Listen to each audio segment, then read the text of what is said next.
حاضرین وقار، حضرت موسیٰ علیہ السلام ایک مرتبہ اللہ رب العزت کی بارگاہ میں التجا کرتے ہیں، عرض کرتے ہیں، باری تعالیٰ اس کائنات کے اندر تو نے لاکھوں کروڑوں لوگوں کو پیدا فرمایا ہے اور مجھے تو نے اپنا نبی اور رسول بنا کر بھیجا ہے اس کائنات کے اندر لوگوں کی ہدایت اور رہنمائی کے لیے۔ باری تعالیٰ مجھے تو نے اپنا نبی بنایا ہے، اپنا رسول بنایا ہے۔ میں پوچھنا یہ چاہتا ہوں کہ اس کائنات کے اوپر کیا کوئی مجھ سے بھی زیادہ علم رکھنے والا بندہ موجود ہے؟ جو مجھ سے بھی زیادہ علم رکھتا ہو، جاننے والا ہو، تو نے مجھے اپنا نبی بنایا، رسول بنایا۔ تو خالق کائنات نے ارشاد فرمایا، وَفَوْقَ كُلِّ ذِي عِلْمٍ عَلِيمٍ، اے موسیٰ، ہر علم والے کے اوپر ایک علم والا ہوتا ہے، ہر علم والے کے اوپر ایک علم والا ہے۔ عرض کرتے ہیں، باری تعالیٰ اگر مجھ سے بھی زیادہ کوئی علم رکھنے والا ہے تو پھر مجھے تو پتہ بتا، میں ملاقات کرنا چاہتا ہوں، اور جو تو نے اپنے اس برگزیدہ بندے کو علم عطا کیا ہے، میں بھی اس علم میں سے تھوڑا سا حصہ لے لیتا ہوں۔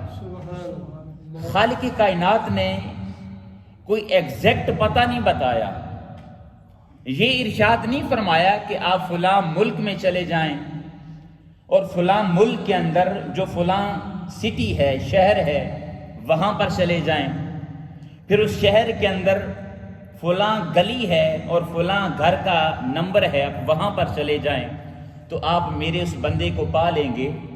بلکہ رب کائنات نے بس ایک ہی نشانی قرآن کریم کے اندر بیان فرما دی، اور کیا ارشاد فرمایا، مجمع البحرین، اے موسیٰ، جہاں پر دو دریاؤں کا سنگم ہوتا ہے، دو دریا آپس میں ملتے ہیں، جب آپ اس مقام پر پہنچ جائیں گے تو آپ ہمارے اس برگزیدہ بندے کو پا لیں گے، ہمارے اس بندے کو پا لیں گے جس کو ہم نے علم لدنی عطا کیا ہے، اپنی بارگاہ سے خصوصی علم عطا کیا ہے۔ اور جو قرآن کریم کی آیت کریمہ میں نے موضوع کے طور پر آپ کے گوش گزار کرنے کی سعادت حاصل کی، یہ سورہ الکہف کی آیت نمبر 65 ہے۔ سورہ الکہف، اس کا نمبر ہے 18 نمبر، اور آیت کریمہ کا نمبر ہے 65۔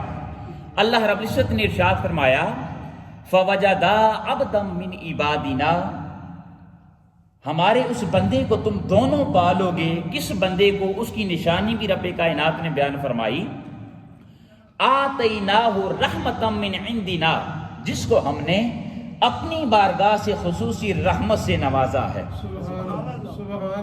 پہلی چیز رب نے کیا بیان فرمائی کہ ہم نے اسے کیا عطا کیا ہے؟ رحمت عطا کی ہے۔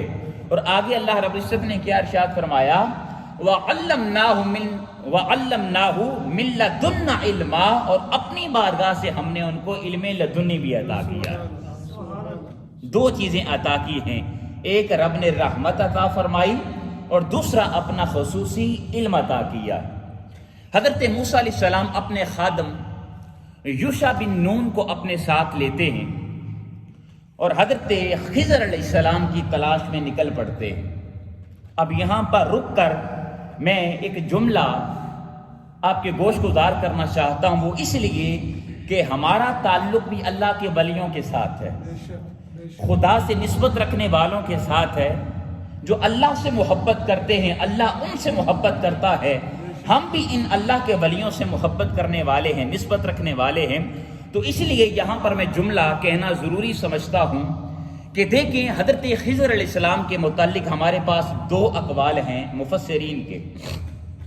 مفسر اس شخص کو کہا جاتا ہے جو قرآن کریم کی تفسیر کرتا ہے۔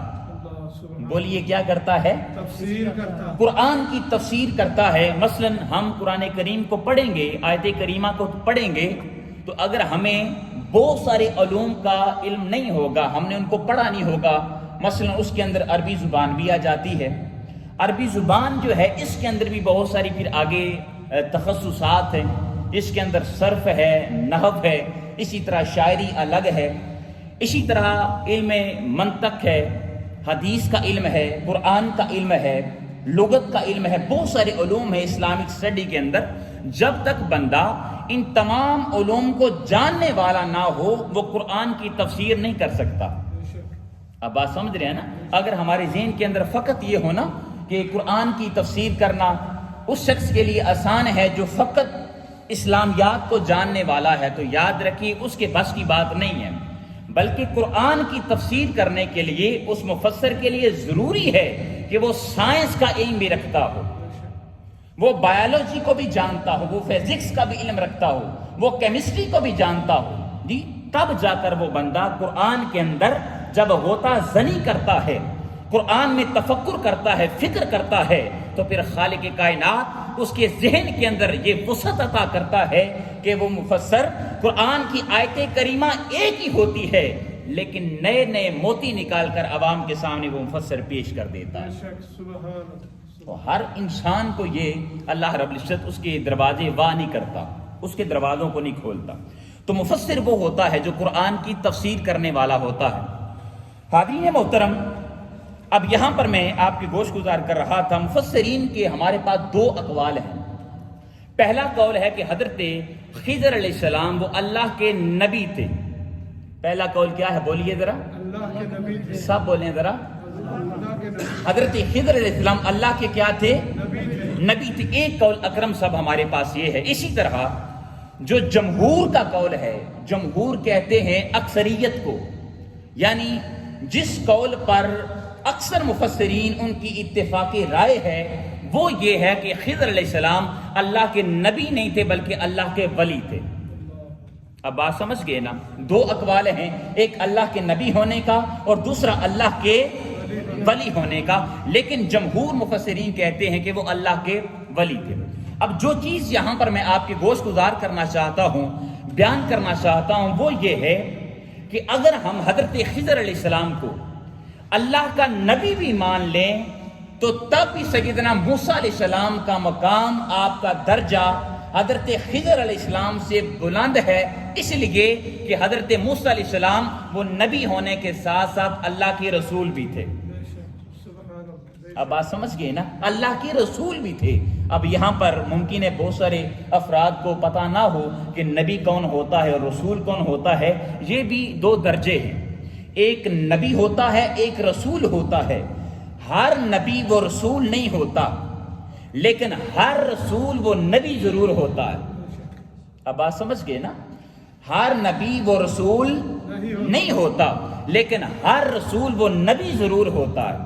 رسالت جو ہے یہ بڑا مقام ہے اور نبوت جو ہے یہ چھوٹا مقام ہے. جو نبوت ہے، نبی جو ہوتا ہے اس کا کام یہ ہوتا ہے کہ جو اس سے گزشتہ جو رسول آتا ہے، جس رسول پر اللہ پاک اپنی کتاب نازل فرماتا ہے، وہ نبی آ کر اسی کتاب کی لوگوں کو ہدایت عطا کرتا ہے، لوگوں کو تبلیغ کرتا ہے. یہ نبی کا کام ہے. لیکن جو رسول ہوتا ہے، رسول پر اللہ پاک اپنی نئی کتاب کو نازل فرماتا ہے، نئی کتاب کو نازل کرتا ہے اور نئی شریعت کو نازل کرتا ہے، اس کو رسول کہا جاتا ہے. مثلا حضرت موسیٰ علیہ السلام پر اللہ رب العزت نے کون سی کتاب نازل فرمائی؟ تورات نازل فرمائی. حضرت عیسیٰ علیہ السلام پر انجیل نازل فرمائی. حضرت داؤد علیہ السلام پر زبور نازل فرمائی. اور قرآن کریم کے اندر مفسرین بیان کرتے ہیں کہ جو رسول ہیں، ایک سوال بھی اکثر لوگوں کے ذہنوں میں آتا ہے کہ رسول کتنے ہیں اور نبی کتنے ہیں. تو یاد رکھیے محدثین بیان کرتے ہیں، آقا علیہ الصلوۃ والسلام کی حدیث پاک ہے کہ 313 رسول اللہ پاک نے اس کائنات کے اندر مبعوث فرمائے ہیں. کتنے بولیے؟ 313. اور 1.25 لاکھ اللہ رب العزت کے وہ نبی ہیں. 1,24,000 نبی ہیں اور 313 کن کی تعداد ہے؟ اللہ کے رسولوں کی. اور رسول وہ ہوتا ہے جس پر اللہ پاک نئی شریعت کو نازل فرماتا ہے. تو دوستان سی وقار، حضرت خضر علیہ السلام، ان کا مقام حضرت موسیٰ علیہ السلام سے پھر بھی کیا ہے؟ چھوٹا ہے، اس لیے کہ موسیٰ علیہ السلام اللہ کے نبی ہونے کے ساتھ ساتھ اس کے رسول بھی ہیں. اب دیکھیں، موسیٰ علیہ السلام بڑے ہیں اور خضر علیہ السلام چھوٹے ہیں، لیکن موسیٰ علیہ السلام بڑے ہو کر بھی ان چھوٹوں کی بارگاہ میں جا رہے ہیں. اس ولی کی بارگاہ میں جا رہے ہیں، تو یہاں پر ہمیں درس کیا ملتا ہے، ہمیں سبق کیا ملتا ہے کہ ولیوں کو تلاش کرنا، اللہ کے ان نیک بندوں کو تلاش کرنا، حضور غوث پاک رحمت اللہ علیہ آپ کی ذات کے ساتھ نسبت قائم کرنا، حضور داتا علی حجویری رحمت اللہ علیہ، مولانا روم رحمت اللہ علیہ، حضرت سری شکتی رضی اللہ تعالیٰ عنہ، یہ اللہ کے جتنے نبی ہیں، اگر کوئی بندہ ان کی تلاش کرے گا، اللہ کے برگزیدہ بندوں کو تلاش کرے گا، اپنی نسبت کو جوڑے گا، تو مطلب یہ ہے کہ وہ اللہ کے نبیوں کی سنت پر، رسولوں پر، سنت پر عمل کر رہا ہے، رسولوں کی سنت پر عمل کر رہا ہے، اس لیے کہ رسول کی سنت کیا ہے کہ وہ خود ولی کی تلاش میں نکلے۔ حاضرین محترم، المختصر حضرت موسیٰ علیہ السلام اپنے خادم یوشع بن نون کو لیتے ہیں اور حضرت خضر علیہ السلام کی تلاش میں نکلتے ہیں۔ ایک مقام پر پہنچ کر اب جانتے ہیں کہ وہ اپنے ساتھ ایک بھنی ہوئی مچھلی بھی لے کر آئے تھے تاکہ راستے کے اندر جب بھوک لگے تو اس کو کھا سکیں۔ ایک مقام پر تھکاوٹ کی وجہ سے ٹھہرے، اور وہ وہی مقام تھا جو مجمع البحرین تھا، یعنی جہاں پر دو دریا آپس میں مل رہے تھے، دریاؤں کا سنگم ہو رہا تھا۔ تو حاضرین محترم، جب تھکاوٹ اتری اس کے بعد آگے سفر شروع کیا تو حضرت موسیٰ علیہ السلام اپنے خادم کو کہتے ہیں کہ وہ جو بھنی ہوئی مچھلی ہم لے کر آئے تھے وہ میری بارگاہ میں پیش کرو تاکہ ہم اس کو کھا سکیں۔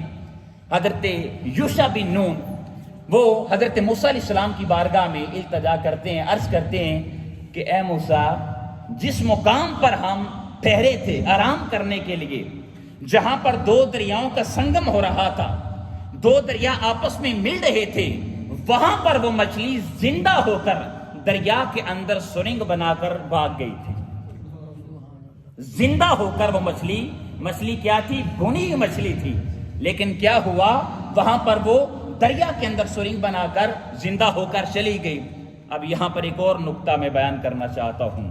حضور شیخ الاسلام ڈاکٹر محمد طاہر القادری مدد اللہ علیہ آپ فرماتے ہیں کہ اس کا مطلب کیا ہے کہ جہاں پر اللہ کا کوئی ولی ہوتا ہے وہاں پر اللہ پاک مردوں کو زندگی تو عطا کرتا ہے۔ دیکھیں، مچھلی تھی مردہ، بھنی ہوئی مچھلی تھی، لیکن زندہ ہو کر دریا میں چلی گئی۔ حضور شیخ الاسلام دوسرا ایک نقطہ بیان فرماتے ہیں، آپ فرماتے ہیں کہ جہاں پر اللہ کا ولی ہوتا ہے، خدا سے محبت کرنے والا، خدا سے نسبت رکھنے والا ہوتا ہے، جب کوئی بندہ مردہ دل لے کر اس ولی کی بارگاہ میں چلا جاتا ہے تو ولی کے صدقے سے اللہ پاک اس مردہ دل کو زندگی عطا کر دیتا ہے۔ یہی وجہ ہے دوستان زیباکار کہ آج ہم اپنی نسبتوں کو، اپنے تعلقات کو اللہ کے ان ولیوں کے ساتھ جوڑتے۔ حضرت موسیٰ علیہ السلام فرمانے لگے کہ ہاں وہی ہمارا مقام ہے۔ جب اسی جگہ پر پہنچے کہ جہاں پر وہ مچھلی زندہ ہو کر دریا میں کود گئی تھی تو حضرت خضر علیہ السلام سے حضرت موسیٰ علیہ السلام کی ملاقات ہو جاتی ہے۔ حاضرین محترم، ملاقات ہوئی، موسیٰ علیہ السلام حضرت خضر علیہ السلام سے کہتے ہیں کہ آپ کو جو رب کائنات نے علم لدنی عطا کیا ہے، اپنی بارگاہ سے خصوصی علم عطا کیا ہے، اس میں سے مجھے بھی تھوڑا سا حصہ عطا کر دیں۔ خضر علیہ السلام فرمانے لگے کہ اے موسیٰ، آپ میرے ساتھ صبر نہیں کر سکیں گے۔ بولیے ذرا، کیا نہیں کر سکیں گے؟ کیوں نہیں صبر کر سکیں گے؟ اس لیے کہ میں ان چیزوں کو جانتا ہوں جس کو آپ نہیں جانتے۔ جب آپ ان چیزوں کو نہیں جانیں گے تو آپ بار بار سوال کریں گے۔ حضرت موسیٰ علیہ السلام آپ فرماتے ہیں کہ نہیں، میں سوال نہیں کروں گا، مجھے اپنی صحبت میں رکھ لیں، اپنی سنگت میں رکھ لیں، میں کوئی سوال نہیں کروں گا۔ المختصر دوستان زیباکار، حضرت خضر علیہ السلام، حضرت موسیٰ علیہ السلام جب یہ مختصر قافلہ چلتا ہے، ایک مقام پر پہنچے۔ مقام پر پہنچ کر جب کشتی کے اندر سوار ہوئے تو حضرت خضر علیہ السلام نے اس کشتی کا ایک پھٹا جو تھا، سمجھانے کے لیے بیان کر رہا ہوں، اس کو اکھاڑ دیا، یعنی کشتی کے اندر سوراخ کر دیا۔ جب سوراخ کیا تو موسیٰ علیہ السلام بول اٹھے، اے خضر، آپ نے یہ کیا کیا ہے؟ اس غریب کی روزی روٹی چل رہی تھی اور آپ نے اس کے اندر سوراخ کر دیا ہے، عیب کر دیا ہے۔ حضرت خضر علیہ السلام فرمانے لگے کہ اے موسیٰ، میں نے کہا تھا کہ آپ میرے ساتھ صبر نہیں کر سکیں گے، المختصری قافلہ پھر آگے بڑھتا ہے. جب آگے بڑھے تو حضرت خضر علیہ السلام نے ایک بچے کو دیکھا. جب بچے کو دیکھا تو اس کو قتل کر دیا. موسیٰ علیہ السلام پھر بول اٹھے, اے خضر آپ نے یہ کیا کیا ہے؟ بچے کو نہ حق قتل کر دیا ہے. حضرت خضر علیہ السلام فرمانے لگے کہ اے موسیٰ میں نے پہلے ہی کہا تھا کہ آپ میرے ساتھ صبر نہیں کر سکیں گے. پھر یہ قافلہ آگے بڑھتا ہے. آپ ایک بستی میں پہنچے. بستی میں پہنچ کر آپ نے ان بستی والوں سے کھانا طلب کیا. بھوک لگی تھی, کھانا طلب کیا, لیکن بستی والوں نے کھانا دینے سے انکار کر دیا. لیکن بستی کے اندر 2 یتیم بچے رہتے تھے. حضرت خضر علیہ السلام نے ان بچوں کی جب دیوار کو دیکھا تو وہ دیوار بالکل گرنے کے قریب تھی. آپ نے ان کی دیوار کو, جو یتیم بچے تھے ان کی دیوار کو دوبارہ سے تعمیر کر دیا. دیوار کو تعمیر کیا. موسیٰ علیہ السلام پھر بول اٹھے, اے خضر ہم نے کھانا مانگا ہے, انہوں نے ہماری دعوت نہیں کی, ہمیں کھانا نہیں دیا. آپ چاہتے تو اس دیوار کو تعمیر کرنے کے بدلے میں ان سے کھانا طلب کر سکتے تھے, ان سے اجرت لے سکتے تھے. حضرت خضر علیہ السلام فرمانے لگے کہ اے موسیٰ میں نے پہلے ہی کہا تھا کہ آپ میرے ساتھ صبر نہیں کر سکیں گے, لیکن ہاں جو 3 واقعات پیش آئے ہیں میں ان کی تفسیر بیان کیے دیتا ہوں. حضرت خضر علیہ السلام فرمانے لگے کہ میں نے اس کشتی کے اندر سوراخ اس لیے کیا ہے کہ ان لوگوں کی کشتی نئی تھی, لیکن وہاں پر ایک غاصب اور جابر ظالم حاکم رہتا ہے. وہ جب دیکھتا ہے, بادشاہ دیکھتا ہے کہ کسی کی کشتی وہ بالکل نئی ہے, اس کے اندر عیب نہیں ہے, تو وہ اس پر قبضہ کر لیتا ہے. کیا کرتا ہے بولیے؟ اس پر قبضہ کر لیتا ہے اور اس کو کوئی اجرت بھی نہیں دیتا, کوئی معاوضہ بھی پیش نہیں کرتا, پیسے بھی نہیں دیتا. اس لیے میں نے سوراخ کیا ہے کہ جب وہ بادشاہ دیکھے گا تو ان غریبوں کی, مسکینوں کی روزی روٹی وہ چلتی رہے گی. پھر دوسری چیز, بچے کو قتل کیوں کیا؟ حضرت خضر علیہ السلام جانتے تھے آپ کو رب نے یہ بصیرت عطا کی تھی اور علم لدنی عطا کیا تھا. آپ کی نگاہ اور بصیرت یہ دیکھ رہی تھی کہ یہ بچہ بڑا ہو کر خود بھی کافر بن جاتا اور اپنے والدین کو بھی کافر بنا دیتا, خود بھی گمراہ ہوتا, اپنے والدین کو بھی کیا کرتا؟ گمراہ کرتا. تو اس کو انہوں نے قتل کر دیا. لیکن اللہ رب العزت کی بارگاہ میں اس کا نعم البدل بھی طلب کیا. اور نعم البدل نوارہ والوں اور ہمارے مہمانوں, مفسرین بیان کرتے ہیں کہ اللہ رب العزت نے اس بچے کے والدین کو نعم البدل یہ عطا کیا کہ ان والدین کی پشت میں رب کائنات نے 70 انبیاء کرام مبعوث فرمائے, 70 نبیوں کو بھیجا. اور اسی طرح جو تیسرا واقعہ حاضرین محترم میں نے آپ کے گوش گزار کیا کہ یتیم بچوں کی دیوار کو تعمیر کر دیا, اس کے پیچھے بھی ایک وجہ تھی. وجہ کیا تھی؟ اس وجہ کو تھوڑا سا آج ہم نے بھی دیکھنا ہے, اپنے گریبان میں بھی جھانکنا ہے کہ ہم اپنے بچوں کی اگر تربیت کر رہے ہیں تو کس نہج پر کر رہے ہیں. ان بچوں کی دیوار کو تعمیر کیوں کیا؟ اللہ پاک نے اس کی وجہ قرآن کے اندر بیان فرمائی ہے. کیا بیان فرمائی ہے؟ وَكَانَ أَبُوهُمَا صَالِحًا. بچوں کی دیوار کو تعمیر حضرت خضر علیہ السلام فرماتے ہیں کہ میں نے اس لیے کیا کہ ان بچوں کے جو والدین تھے وہ خالق کائنات کے برگزیدہ بندے تھے, خدا سے نسبت رکھنے والے تھے, اللہ پاک سے محبت کرنے والے تھے. پتہ کیا چلا؟ پتہ یہ چلا اگر والدین نیک ہوں, والدین صالح ہوں تو اس کا فائدہ اس کی اولاد کو بھی پہنچتا ہے. اور آج اکثر ہم کہا کرتے ہیں کہ دوستان زیوکار خوش قسمت ہیں ہم لوگ کہ رب کائنات نے آج ہمیں حضور شیخ الاسلام کی سنگت میں رکھا ہے اور منہاج القرآن کے ساتھ ہماری نسبت کو جوڑا ہے. نہیں معلوم کہ ہمارے آباء و اجداد میں سے اللہ پاک کی بارگاہ میں کون برگزیدہ بندہ گزرا ہے کہ جس بندے کی ادا کو رب کائنات نے پسند کیا اور آج ہماری نسبت کو منہاج القرآن کے ساتھ وابستہ کر دیا, اس کے ساتھ جوڑ دیا. آپ دوستان زیوکار, چونکہ میرے پاس وقت نہیں ہے, جاتے جاتے ایک روحانی اور تصوف کے لحاظ سے انہی 3 نکات کی میں تفسیر بیان کر کے اجازت چاہتا ہوں حضور شیخ الاسلام کی روشنی میں. حضور شیخ الاسلام فرماتے ہیں کہ 3 واقعات پیش آئے تھے. پہلا واقعہ کیا پیش آیا کہ کشتی کے اندر کیا کیا؟ سب بولیں ذرا. کشتی کے اندر سوراخ کر دیا. اب سوراخ کرنا یہ کیا ہے؟ یہ عیب ہے، نقص ہے، کمی ہے، عیب ہے. جب عیب کی بات آئی تو حضرت خضر علیہ السلام نے اس عیب کی نسبت کہاں پر کی؟ قرآن کے اندر ارشاد فرمایا فَأَرَدْتُ أَنْ أَعِيبَهَا. آپ بیان کرتے ہیں کہ میں نے ارادہ کیا کہ اس کشتی کے اندر کیا کر دوں؟ عیب کر دوں. حضور شیخ الاسلام فرماتے ہیں کہ اے بندو، اگر ہم سے کوئی غلطی سرزد ہو جائے، ہم کوئی گناہ کر بیٹھیں، کوئی خطا کر بیٹھیں، ہم سے کوئی کجی کجاہی ہو جائے، تو اس کمی کی اور نقص کی نسبت اللہ کی طرف نہیں کرنی چاہیے بلکہ ہمیں اپنی طرف کرنی چاہیے. بات سمجھ رہے ہیں نا؟ ہمیں اس کمی کی نسبت کس کی طرف کرنی چاہیے؟ اپنی طرف کرنی چاہیے. اس لیے حضرت خضر علیہ السلام نے کون سا کلمہ ڈاکٹر آصف صاحب استعمال کیا؟ فَأَرَدْتُ. میں نے ارادہ کیا کہ اس کشتی کے اندر کیا کر دوں؟ سوراخ کر دوں، عیب کر دوں. دوسری بات، بچے کو قتل کیا، لیکن بچے کو قتل کیا اور اس کا نعم البدل بھی طلب کیا. دو چیزیں ہیں یہاں پر، ایک بچے کو قتل کرنا اور دوسرا کیا ہے؟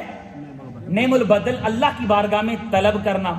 اب یہاں پر حضرت خضر علیہ السلام نے جو سیغہ اور لفظ استعمال کیا ہے وہ سیغہ فَأَرَدْتُ کا نہیں ہے بلکہ کیا ہے؟ فَأَرَدْنَا. جو عربی زبان کو جاننے والے ہیں یا کوئی اگر شخص عرب کنٹری میں کچھ عرصہ گزار کے آیا ہے تو وہ جانتا ہے کہ ایک واحد ہوتا ہے، ایک تثنیہ ہے اور ایک جمع ہے. یہ عربی تھوڑی جو ہے اس کا اصول اردو اور انگلش سے تھوڑا سا مختلف ہے. اردو کے اندر اگر ایک ہو تو اس کو واحد کہتے ہیں، دو یا دو سے زیادہ ہو جائیں تو کیا کہتے ہیں؟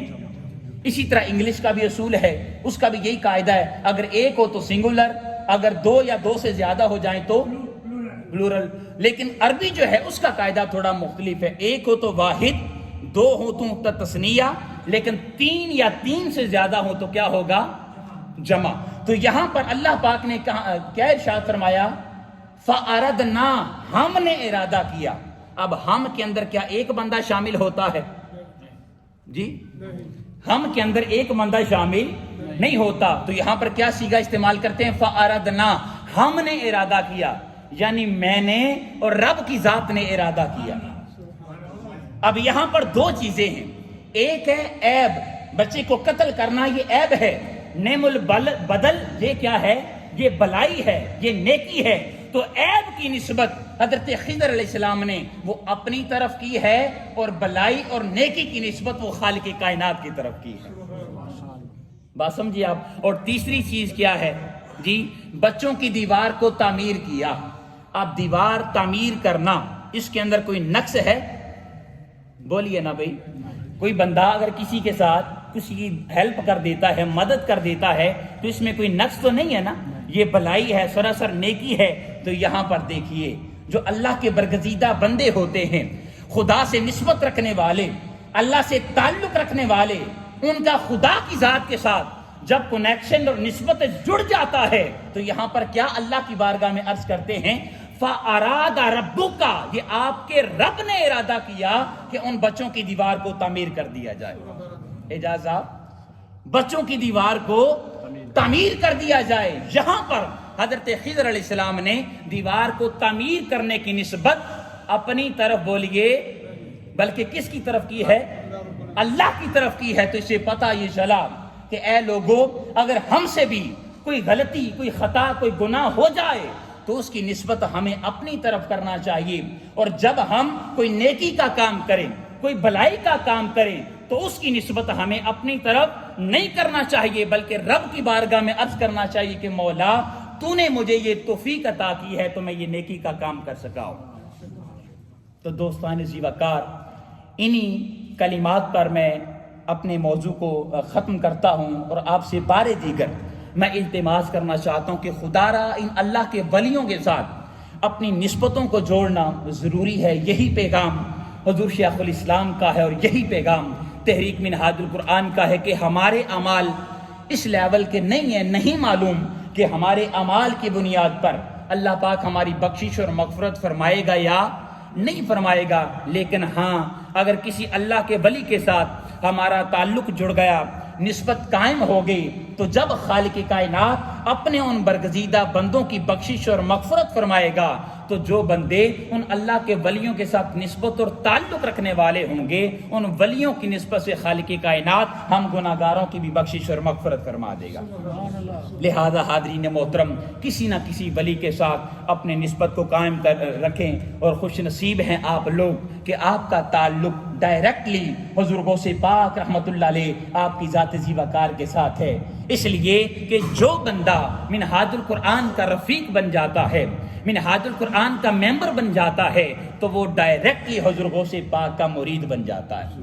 ایک مرتبہ حضور غوث پاک رحمت اللہ علیہ آپ سے کسی نے سوال کیا۔ آج کچھ لوگ ہیں نا، وہ اکثر یہ سوال کرتے ہیں کہ علامہ صاحب، ہم نے کسی کے ہاتھ پر بیعت نہیں کی تو ہم کیا کریں؟ آئیے آسان سا نسخہ بتا دیتا ہوں۔ جو بھی ولی بنتا ہے تو وہ پہلے کہاں پر پہنچتا ہے؟ شیخ عبد القادر جیلانی رحمت اللہ علیہ آپ کی ذات زی وقار تک۔ اور اگر کوئی بندہ چاہتا ہے کہ آج بھی میں ڈائریکٹلی حضور غوث پاک کا مرید بن جاؤں، تو آئیے میں حضور غوث پاک کا ہی قول آپ کے گوش گزار کر کے اجازت چاہتا ہوں۔ ایک بندہ سوال کرتا ہے کہ حضور، کسی نے کسی انسان کے ہاتھ پر بیعت نہیں کی، وہ شخص بس آپ سے تعلق رکھتا ہے، نسبت رکھتا ہے، آپ سے محبت بھی کرتا ہے، آپ سے عشق کرتا ہے، آپ کے اقوال پر اپنی زندگی کو ڈھالتا بھی ہے، عمل بھی کرتا ہے آپ کی باتوں پر، بس آپ سے محبت کرتا ہے اور زبان سے کہتا ہے کہ میں حضور غوث پاک کا مرید ہوں، تو اس کے بارے میں آپ کا کیا کہنا ہے؟ حضور غوث پاک رحمت اللہ علیہ آپ فرماتے ہیں کہ اے بندے، جس انسان نے بس ایک مرتبہ کہہ دیا کہ میں حضور غوث پاک کا مرید ہوں، مجھ سے محبت کر لی اور میری باتوں پر عمل کر لیا، ہاں وہ شخص میرا مرید ہے۔ وہ شخص کیا ہے؟ میرا مرید ہے۔ تو جس کی آج تک کہیں نسبت نہیں ہے، کہیں تعلق نہیں ہے، تو حاضرین محترم، حضور غوث پاک کے اسی جملے پر اور اسی نقطے پر عمل کرتے ہوئے ہمیں حضور غوث پاک رحمت اللہ علیہ آپ کی ذات کے ساتھ اپنی نسبت کو، اپنے تعلق کو جوڑ لینا چاہیے۔ اس لیے میں نے پہلے عرض کر دیا کہ